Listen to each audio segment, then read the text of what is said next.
እንኳን ተወለድሽ ሩታዬ፣ የኔ ነብር፣ የኔ አንበሳ፣ እንኳን ተወለድሽ። ሃፒ በርዝዴ ብያለው። ቀሪ ዘመንሽን እንግዲህ ያማረ የሰመረ ጭቅጭቅ የሌለበት ይሁንልሽ። የልዑልዬ እናት አምሮብሻል፣ ደግሞ አምሮብሻል። ቤተሰብ አታምሮ? እንግዲህ ዛሬ የቀበጧ የነብሯ የአንበሲቷ ልደቷ ነው ማለት ነው። እንኳን ተወለድሽ በሏት።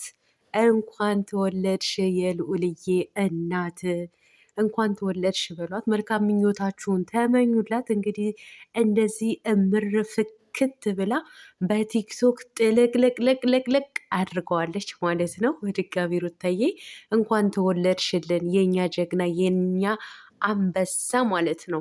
የሴቶች የበላይ ማለት ነው። የሚዲያው ድምቀት ማለት ነው። ሲያንስብሽ ነው እውነት ለመናገር ማለት ነው። እና እንኳን ተወለድሽልኝ የኔ እናት፣ እንኳን ተወለድሽ ልዑልዬ እናት። እንግዲህ አላህ ያሳድግልሽ ልዑልዬ ቀሪ ዘመንሽን። እውነት ለመናገር እኔ እንጃ እንደዚህ በጭቅጭቅ ሳይሆን በሰላማዊ እንድትኖሪ ነው የምመኝልሽ ማለት ነው። ሩታዬ የኔ አንበሲት የሀብቴ ቅምጥል ማለት ነው። እንኳን ተወለድሽ። ሀፒ በርዝዴ ብያለሁ ቤተሰብ። ኖ ጭቅጭቅ ኖ ስድብ። ዛሬ ደስታ ነው ማለት ነው። የሩታዬ የጀግኒቷ የአንበሲቷ ልደቷ ስለሆነ እንኳንም ተወለድሽ፣ ቀሪ ዘመንሽን ያማረ የሰመረ ይሁንልሽ ብላችሁ መልካም ምኞታችሁን ተመኙላት። አይከፈልበትም ማለት ነው። በተረፈ ወዳችኋለሁ። ላይክ፣ ሼር፣ ሰብስክራይብ ማድረጋችሁን እንዳትረሱ። መልካም ቀን ብያለሁ። ባይ